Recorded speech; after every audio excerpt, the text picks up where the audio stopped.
This is Toyota Gazoo Racing.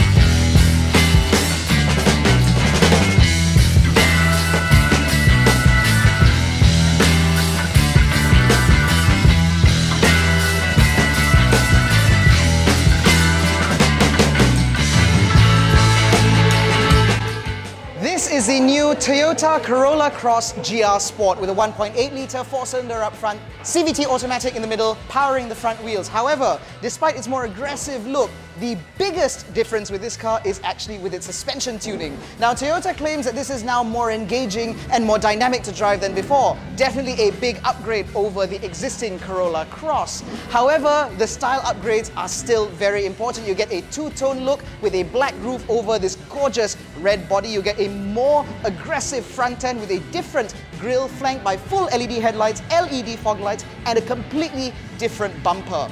Down the side, you get dual-tone alloy wheels with diamond cut finishing, GR badging on the front fenders, and as you move to the back, you now get clear lens LED taillights with a unique rear bumper.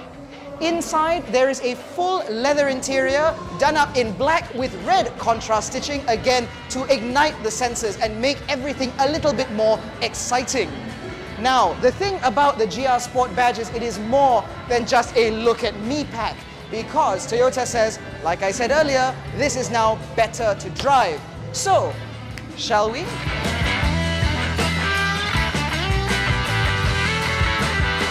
Driving the Corolla Cross GRS out on the open road. Now, the thing about the GRS badge is that it doesn't mean any kind of performance increase. So, the Corolla Cross still runs the same 1.8-litre naturally aspirated 4-cylinder mated to a CVT automatic with power going to the front wheels. There's no changes there. And it's not the hybrid, I'd like to clarify. Now, Toyota says that the changes we can't see, things like the retuning of the steering, things like the changes to the suspension, as well as the addition of a chassis strut brace at the rear to improve torsional rigidity, all of these things help to now make the Corolla Cross better to drive in GRS guides. Now, we're on a very familiar piece of tarmac where we're quite used to driving pretty fast, and I can tell you that there's no change in terms of this car's comfort and tractability. In terms of how you drive on the road, there's no changes here, because it's still as planted and relatively comfortable, although you can sense that it's a little bit firmer than the regular Corolla Cross. This is obviously a good thing, because this is primarily a family car. It's a family car that ought to have a sense of duality to it. So we're coming up to a T-junction, so I'm going to be a little bit more reckless, I think, with my speed, just to see how the car copes with this slightly tighter radius turn.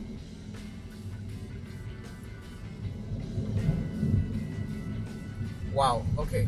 So in the Corolla Cross, in the regular Corolla Cross review, if you've seen it, I did mention that the very soft suspension meant that the body did lean quite a bit in the corners, but that has been almost completely eradicated in this. It's been reduced to a point where you can basically forgive it for the lean.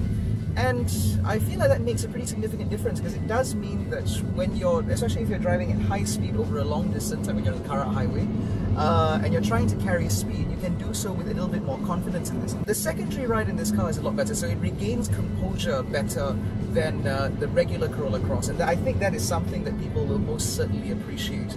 However, another thing that I'm noticing is actually what seems to be a slight change in either the transmission or throttle or both.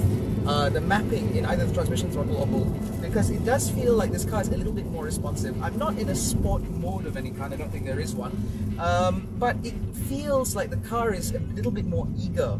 That will bring us to now the end of our test drive, so fingers crossed that we get this on test soon, because I'm very excited to see how this does out in the real world.